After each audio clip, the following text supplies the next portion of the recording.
We start off today's wrestling news and rumors video with a big update regarding Charlotte Flair's impending return to WWE. Now, as many of you guys are likely aware, Charlotte has been out of action and sidelined with an injury since December 2023, where Charlotte unfortunately tore her MCL, ACL, and meniscus during a match against Asuka on SmackDown.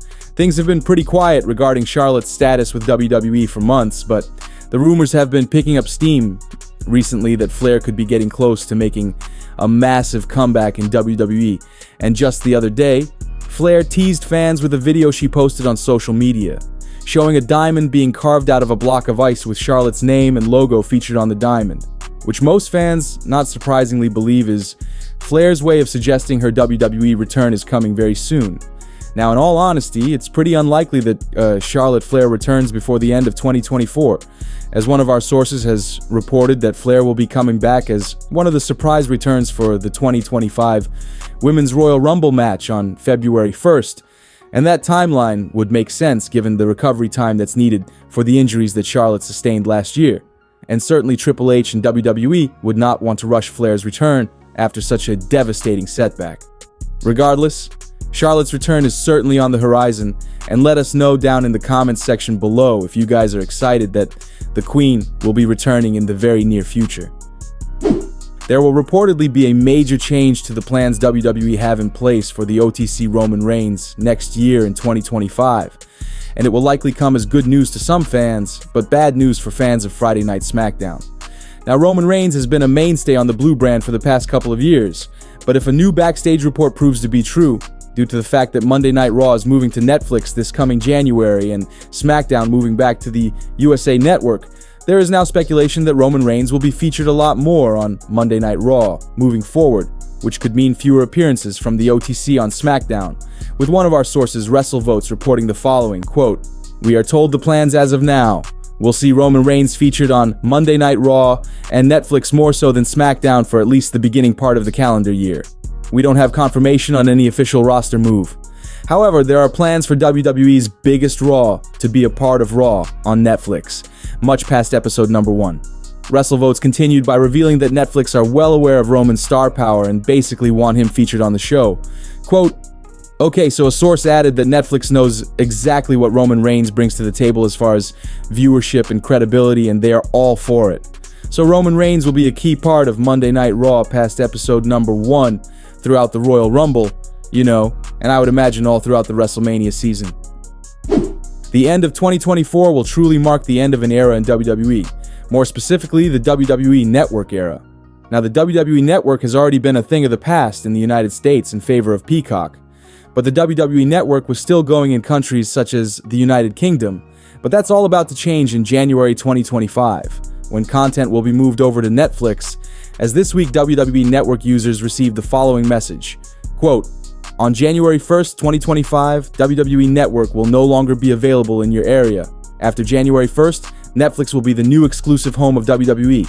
Netflix will bring WWE's electrifying content all to one place, including weekly shows, Monday Night Raw, SmackDown, and NXT, plus premium live events such as WrestleMania, Royal Rumble, and SummerSlam. Many of WWE's top moments, along with historic PLEs and select programming, will be available on Netflix beginning January 1st. Now, this is truly the end of an era for WWE fans, and we will never hear the $9.99 plug by the company ever again.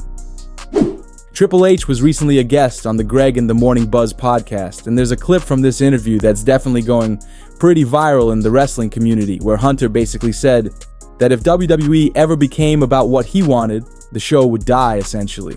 Now, Triple H firstly would comment on whether or not his wrestling friends text him during the shows with things like, "This sucks," or "This is great," with Hunter revealing, quote, "Nobody actually texts me during the show because they know I'm not going to answer them for the most part, but it's afterwards and it's interesting, the different points of view, because I know guys across so many different generations. I think there are some older performers that look at the way kids perform today and they say, well, they're just not doing it right. It's all this other stuff. They don't need to do all this. They don't need to do all that. I get that. But it's the way kids consume it today. There's sayings about when things start to leave you in life. The first thing to go is music. How many people do you see them get older? Oh, music today sucks. And back in my day, that's when they made real music. People put their heart and their soul into it, and there was real emotions there, and it was great. No, you're just old, dude. That's one of the first things to go. Triple H would then explain his take on if WWE became the way he wanted it to be, the show would die, and that instead, WWE is about catering to what the fans of today want, not what worked 30 years ago.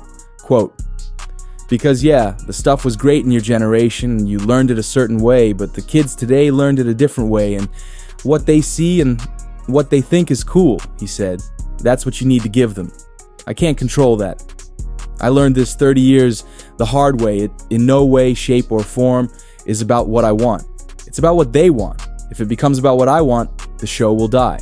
If it's what they want, if it's that overall big picture, I think that's in the music industry. If you're trying to force these bands to make the music you like, they'll go out of business. If you're making what hundreds of thousands or millions of kids like, and they're gonna come see these concerts in droves, that's what you're trying to get to. Now this is honestly a good look from Hunter and shows that he's really self-aware and wanting to put out a product that will resonate well with fans, not about pushing a product that he personally feels would be the way to go. WWE is definitely in good hands creatively with Triple H, no doubt about it. We now have our main story featured in this video, and it is regarding the shocking backstage rumors surrounding Paul Heyman's status with WWE, and unfortunately for Paul Heyman's fans out there, and just overall fans of the OG Bloodline, it's not great news, and could even be looked at as being downright tragic news, as Paul Heyman's on-screen run in WWE is reportedly over. Now, the OTC Roman Reigns had tried getting in contact with his Wiseman Paul Heyman last week on SmackDown, but was unable to do so as Heyman's phone number was disconnected. And according to a breaking new backstage rumor, this was done for a reason, because Paul Heyman is reportedly done with WWE when it comes to his on-screen role. One of our sources has reported that while Paul Heyman wishes to continue the work he's doing behind the scenes, with Jey Uso even acknowledging the fact that Heyman's still working behind the scenes despite his TV absence in a recent interview. And the rumor going around right now is that Heyman doesn't have an interest in being a part of the on-screen storylines anymore, and feels his vicious removal from Solo Sikoa's bloodline earlier this year was a good permanent send-off from WWE television. Now, if Paul Heyman's time on WWE TV is actually over and he only plans to work for the company behind the scenes moving forward, this would be downright tragic, especially with the OG Bloodline reuniting, heading into Survivor Series. And the reunion just wouldn't feel complete without Paul Heyman, so we hope Triple H is able to change Heyman's mind about returning on screen at least one more time.